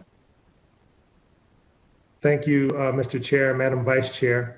Wesley Harper, Nevada League of Cities for the record. AB 63 is designed to broaden the access to municipal budget stabilization funds from natural disasters to declared states of emergency. Existing law does not anticipate the need of municipalities to access the budget stabilization fund in the case of a pandemic. In addition to allowing for the pandemic to be included, this change also gives flexibility in the case of other health crises or unimagined emergencies. Simply put, this is a lesson of the pandemic for us. Budget stabilization funds are funds that cities set aside in case unanticipated impacts to their budget occur. And the rules for accessing a budget stabilization fund was limited to the occurrence of natural disasters. The thinking at the time was FEMA related. As you apply for FEMA reimbursements, Federal Emergency Management Association reimbursements, when they come to provide help and assistance for recovery from natural disasters, there is a copay that is required in order to get those grants allocated to your local government. So the idea around the stabilization fund, when it was originally created, was to provide money for those copays. And what the pandemic taught us is that there are other things that could be a threat to health and welfare, as well as property, other than natural disasters.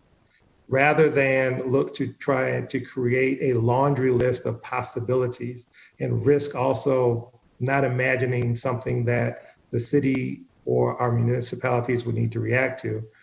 It was deemed prudent to suggest that if an emergency is declared, that becomes one of the triggers. This was brought to the league by the city of Henderson. The league then turned around and provided this idea and the language for the bill to our full membership. Membership agreed that it would be a benefit for all member municipalities, and the league therefore took it up and proposed this to the legislature. I have with me to help present this bill and also answer questions around how it may work and function, Jim McIntosh. He is the Chief Financial Officer for the City of Henderson.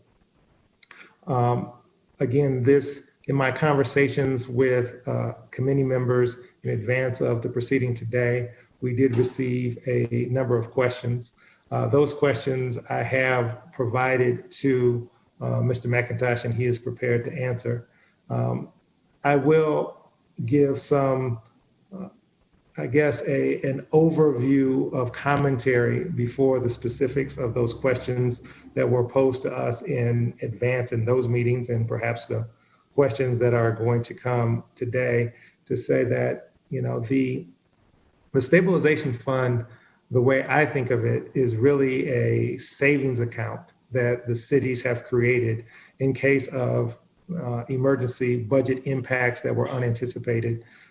Typically, when those budget impacts are the result of a threat to life or property, it is money that the city has budgeted to save in that case. And so it's really money that is governed by the city in the first place.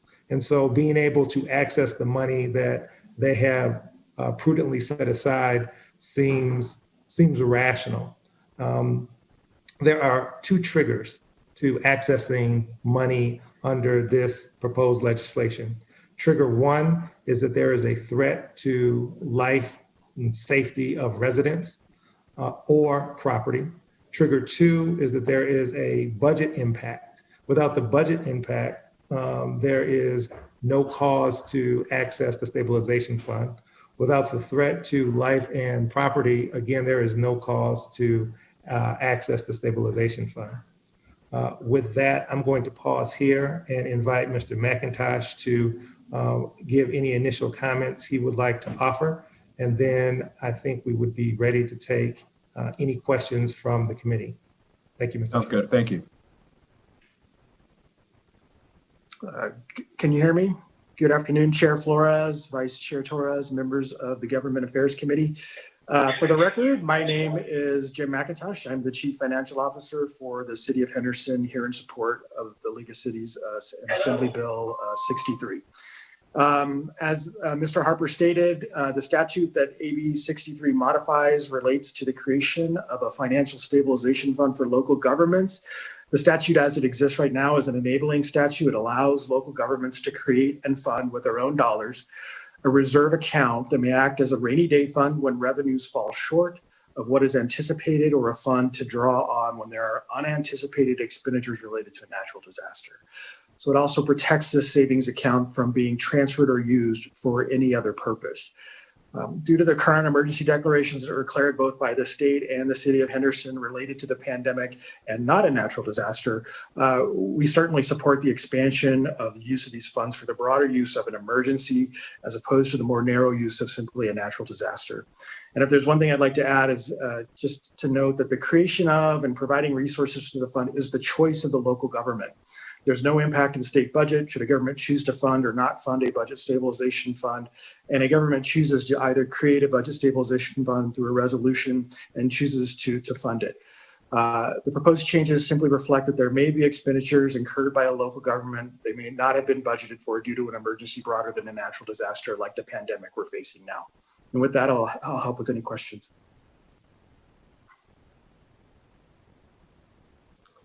And thank you for your presentation.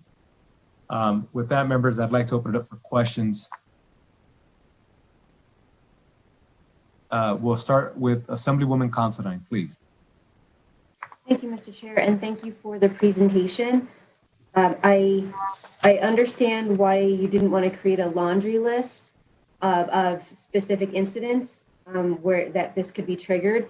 But my worry is that into the definition of emergency, it includes threatened occurrence and also protect property. And those two seem vague when it's the governing body that determines if there's an issue, does the formal declaration, it frees up some money. The way that it's written is it's possible to, let's say, somebody requests the permits to do a protest, and potentially the idea of the protest becomes too large. Under this reading, would it be possible for them to say, well, wait a minute, it's a threatened occurrence because it might harm the city or county park that the protest is going to be created in. Therefore, we declare that, we can use this fund to protect the park and put up fencing or something. I'm just a little bit worried about how broad the wording is. Thank you, Assemblywoman Considine. I appreciate the question. Again, Wesley Harper for the record. I will say in opening that, right, there are two triggers. One is as you mentioned, it is let's call it the anticipated threat of loss of life or harm, and also of property damage or destruction. The other is an actual budget impact. So as a city, in your example, if there is a demonstration, protest, event planned, permitted by a city, and they anticipate that it's going to create a budget impact on that city, the anticipation of the budget impact is not what triggers access to the stabilization fund. It's an actual budget impact. So yes, cities and counties could look at something that they project to come as anticipating a budget impact, or in fact, they could spend money in anticipation in order to be sure that they limit loss of life or damage to property, in which case, if they were to spend that money for that purpose and it was unanticipated, that would then be one of the prongs of the two-prong trigger. I'm going to pause here for Mr. McIntosh to weigh in. I want to be sure that I'm answering your question completely. Not quite sure that I'm doing so, but I want Mr. McIntosh to come in, and then please, Assemblywoman, if I haven't done a good job, please let me know. Thank you, Wesley. Mr. Chair, through you to Assemblywoman Considine. I think from the perspective of the city of Henderson, we're very protective of these funds. We chose through resolution to our council to create a budget stabilization fund. We have a financial management policy surrounding the budget stabilization fund, the amount of money that is the guiding principle that we require to be kept in the fund. The need to access the funds, as Wesley has stated, is one of two. Revenues are either not coming in as anticipated, so one-time use, or there are expenditures required to mitigate. Right now, a natural disaster, we're proposing an emergency that we're not budgeted for. At the end of the day, at least the way the city of Henderson views this, we have to restore those funds at some point. And so accessing the budget stabilization funds for us, at least, is sort of a last resort, and very contemplative and thoughtful about actually accessing those funds, because we know we'll have to restore them at some point based on our own policy surrounding them. And so I just don't, I suppose in your example, it's possible if there was a threat, and I do want to be clear that the definition of emergency used here is the definition of emergency used in, for the most part, used in state statute. If there were an emergency declared and there were additional expenditures that were above and beyond what had been anticipated in the budget, it would be possible, the way I read the statute, that you would be able to access your budget stabilization fund. I'm not sure that would be a use that the city of Henderson itself would believe would qualify. And even if it did, there would be a requirement per our own policy to restore those funds at some point. I hope that helps answer your question. Thank you. It does. And thank you for pointing out that the definition of emergency is consistent across the statutes. That was really the genesis of the question. Thank you. Thank you, Assemblywoman. Next, we have Assemblyman Matthews. Thank you, Mr. Chairman. I want to thank also our presenters for being here with us this morning. Quick two questions. First, and I think I know the answer to this, but I wanted to make sure I didn't miss something. My reading of this bill is that even in the event where, say, we have a statewide emergency declared, say by the governor, that applies to the entire state, for the local government to access these funds, they would still need an act from the local government body to trigger the ability to use those funds. Is my assumption there correct? Wesley Harper, Nevada League of Cities, for the record. Thank you for your question, Assemblyman. When I did the read, my interpretation was that any governing body, local, county, state, could trigger the access to the stabilization fund along with the second prong, the fiscal impact. So my understanding was that if there is a state declaration of emergency, that would suffice. But I would imagine that if there is a state declaration of emergency, and if a local government also experienced the same conditions that the state was concerned about, that they would then in turn go ahead and issue their own local declaration of emergency. Mr. McIntosh? Thank you, Mr. Harper, Chair Flores, and Assemblyman Matthews. I would agree with you. I don't know that it's clear actually in this statute whether there has to be a declaration of emergency. The definition of natural disaster is in here right now, and I don't know that there is any mention of a declared natural disaster. And just maybe to clarify, when I'm the reason I asked, I'm just looking at the provision, the money in the fund may not be used to pay expenses incurred to mitigate the effects of an emergency or natural disaster until the governing body of the local government issues a formal declaration that emergency or natural disaster exists. So that's why reading that made me think that even if it's just declared by state government statewide, you would probably still need that local government to declare the disaster or emergency in order to be able to use these funds. And that's why I just wanted to seek clarification on that. So thank you. And if you have anything to add to that, feel free. My second question is in reading section 7 of the bill. I noticed it says any transfer of money from a fund established pursuant to this section for natural disaster must be completed within 90 days after the end of fiscal year, et cetera. I noticed it said natural disaster, but did not include the word emergency there in section 7. And I was wondering if there was a similar time provision, day limit provision that would apply to emergencies as well. Thank you. Wesley Harper, Nevada League of Cities for the record. Thank you, Assemblyman, for your question. Just a brief follow-up on your first question, and then I will ask Mr. McIntosh to comment on your latest question. In the event that the governor declares a state of emergency for the state, if a local government is not experiencing a financial impact from that state of emergency, then one of the two aspects required to trigger the use of the stabilization fund does not exist. And so I guess what is anticipated here is, under your scenario, if the governor declares a state of emergency, that local government with the stabilization fund is also experiencing that state of emergency and therefore would declare it. And then also further would have fiscal impact as a result. And that becomes that two-pronged trigger. With respect to the transfer of money, you commented on section 7, the transfer of money for a natural disaster. Mr. McIntosh, would you mind commenting on that, please, sir? So, thank you again, Mr. Harper.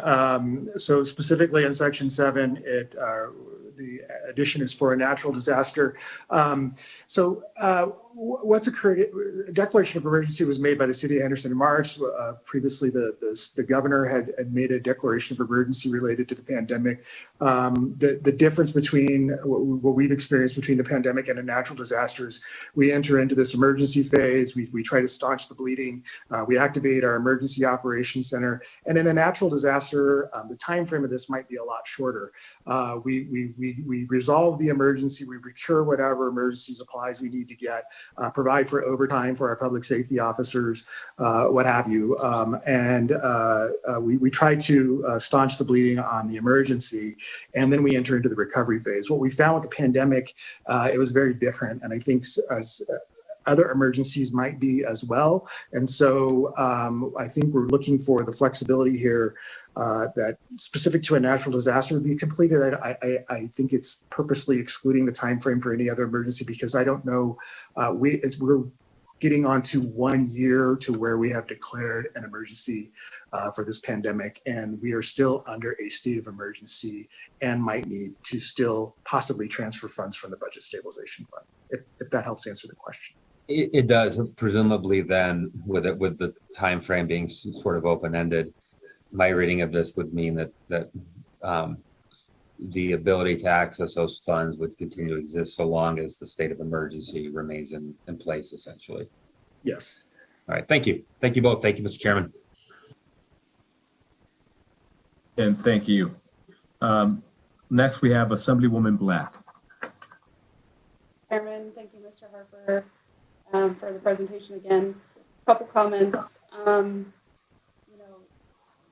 Municipalities operate on very razor-thin budgets. They're not allowed to have a lot of extra capital sitting in the general fund. So these stabilization funds are extremely important. I can tell you from my time on the Mesquite City Council, and I know that all municipalities are probably different, but the procedure was the state declares a declaration of emergency, and then the council or the mayor had to declare a state of emergency as well. So that being said, I think that this is important because as we've seen, you can't have a bunch of money, like I said, sitting in the operating budget. So I think that these are important things to prepare for.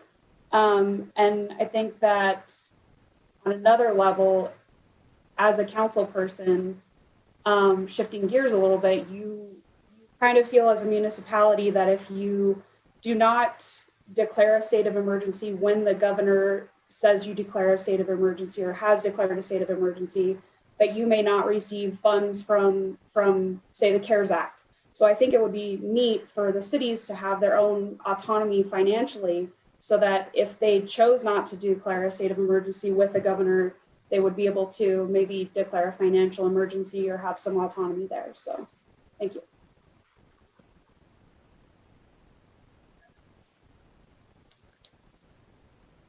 I just wanted to make sure that Mr. Harper or nobody wanted to make any remark as to that. I don't believe you do. With that, I'd like to go to Assemblywoman Anderson, please. Thank you, Mr. Chair. So I want to make sure just about one small thing that I had talked with Mr. Harper about as well.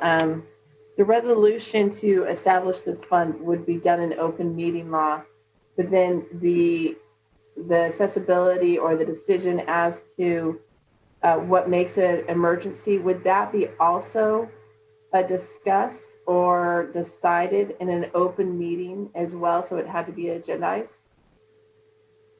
Wesley Harper, Nevada League of Cities, for the record. Thank you for your question, Assemblywoman Anderson. This is a question that Mr. McIntosh is certainly prepared to respond to. Mr. McIntosh? Thank you. Thank you for the question. When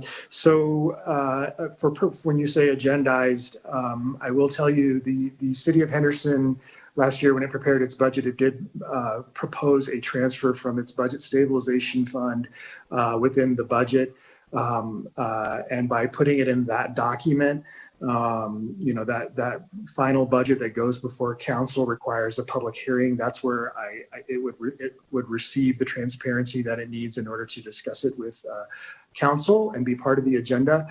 If the emergency would have been declared mid-year and a transfer would have been required after the budget document had been prepared, and these were unanticipated expenditures, and transfers were made, the city itself would be transparent. We certainly would have briefings with our council. Where it would come to an open meeting would be then when we make those transfers, we have budget requirements where we are required to report any augmentations to the budget on a regular basis. And so that's where it would ultimately make its way to an open meeting.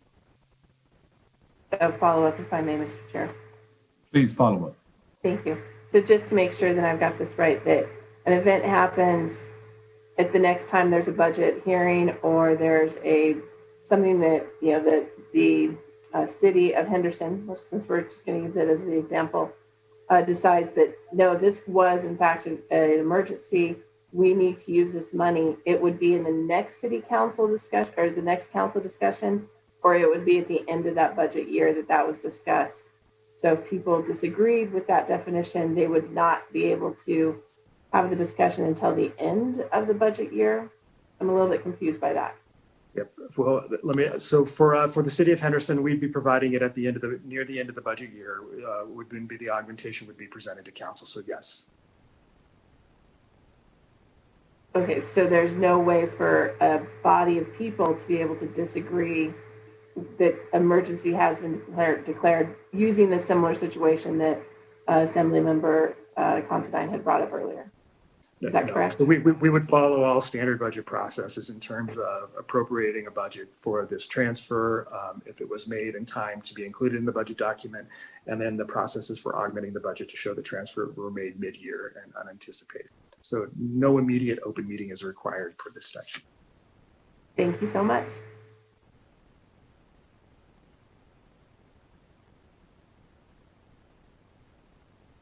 Excuse me. I want to make sure that we didn't skip anybody on accident.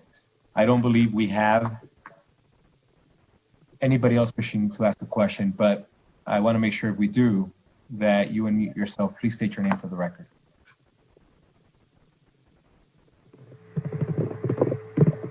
Perfect. Seeing none, at this time, I'd like to invite those wishing to speak in support of Assembly Bill 63, that you please limit your remarks to 2 minutes, and that you state your name for the record and spell it. Thank you.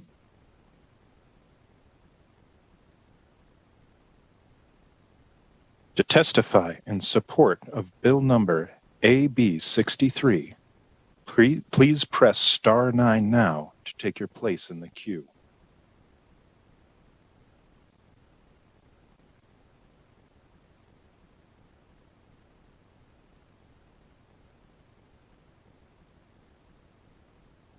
Caller with the last 3 digits of 888. Please slowly state and spell your name for the record. You will have 2 minutes and may begin.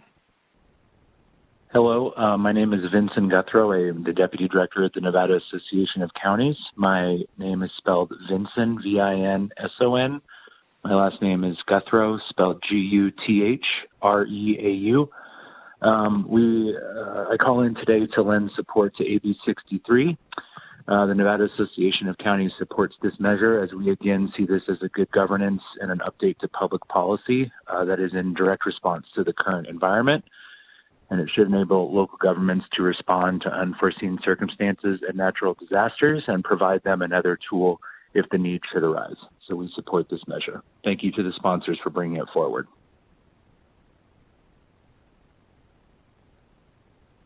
And thank you for your remarks. If we could please go to the next caller wishing to speak in support.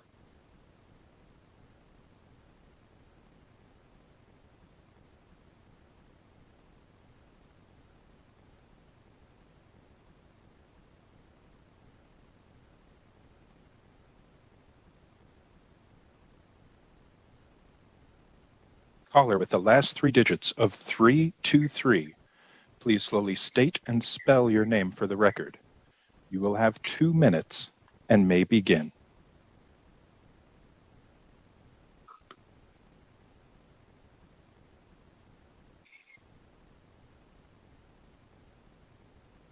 Caller with the last 3 digits of 323, please slowly state and spell your name for the record.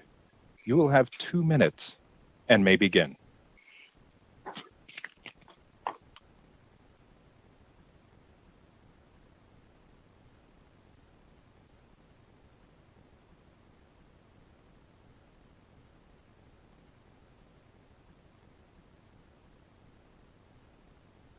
To testify in support of Bill number AB 63, please press star 9 now to take your place in the queue.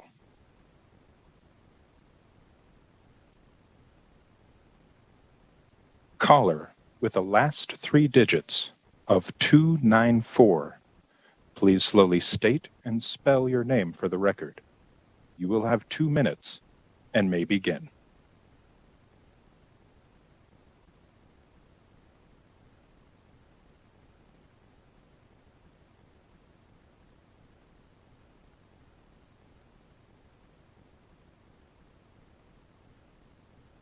Good morning. For the record, Senior Management Analyst Callie Wilsey with the City of Reno. My name is spelled C-A-L-L-I-W-I-L, S as in Sam, E-Y. We call in today to offer our support for Assembly Bill 63. We thank the League of Cities for bringing forward this bill and the City of Henderson for their presentation today. City of Reno appreciates the effort to clean up this section of NRS and provide flexibility to local governments to use this fund in the most needed of times, especially after what we've learned in relation to the ongoing pandemic. Thank you for your consideration of this bill.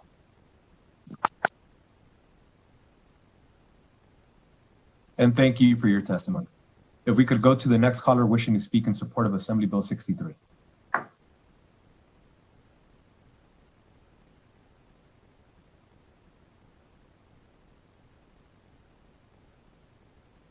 Caller with the last 3 digits of 323, please slowly state and spell your name for the record.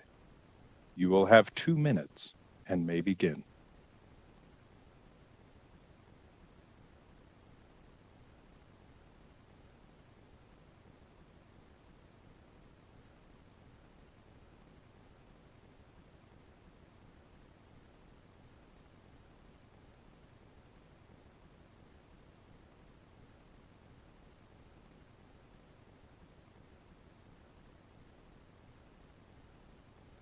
Chair, there are no more callers in support at this time.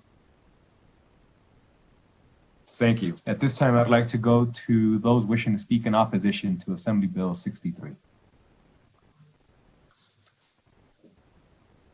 To testify in opposition to Bill number AB 63, please press star 9 now to take your place in the queue.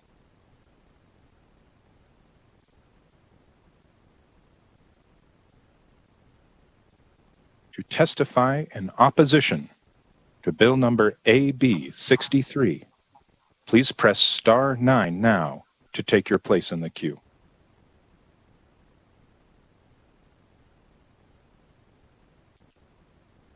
Chair, there are no callers in opposition at this time.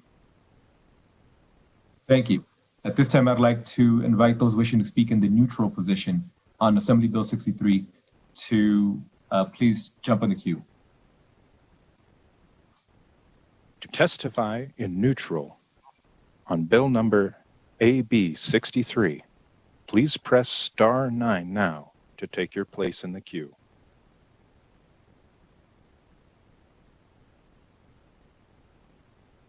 Chair, there are no callers in neutral at this time. Thank you. Mr. Harper, we could have you come back and any closing remarks you may have. Thank you, Mr. Chair, Madam Vice Chair. In closing, want to emphasize that the purpose and intent of this legislation is to allow local governments to be able to use and access stabilization funds for declared states of emergency that have an unbudgeted fiscal impact. It allows local governments to be able to provide and continue to provide not only a response to whatever the state of emergency is, but to continue to provide services to the residents that rely upon those services. Stabilization funds are set up as a responsible means for governments to anticipate or be prepared for unanticipated and unforeseen emergencies. And this allows governments a responsible way to ensure that they can continue to not only respond, but to provide and maintain safety and quality of life for residents. That is my close. Thank you, Wesley Harper, for the record. Thank you, Mr. Harper. Several members have raised some concerns, and I ask that you work closely with them. I'm sure they'll be reaching out to you to address the potential of narrowing the definition so that people are comfortable as to what exactly will be encapsulated by that. But we'll be reaching out to you, Mr. Harper, and I look forward to working with you on these measures. At this time, I'd like to close out the hearing on Assembly Bill 63. And I'd like to briefly reopen the hearing on Assembly Bill 3. We are back and we've reopened Assembly Bill 3. Please let the record reflect that I've received two separate emails and I will take them in the order that we received them. I received an email from Carrie Kramer, spelled Kerrie, Kramer, a lobbyist with Argentum Partners and represents Nevada, NAIOP. And he attempted numerous times to log in, but was having issues.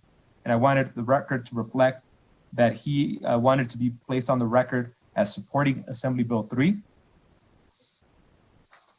Next, we received an email from Kelly Cropton, KELLYCROMPTON, from the city of Las Vegas. And she also was having technical difficulties. And she also wanted to make it clear that they are in support of Assembly Bill 3. We apologize for those technical difficulties, but I wanted to make sure that the record was clear. At this time, I'd like to close out the hearing on Assembly Bill 3. And members, I'd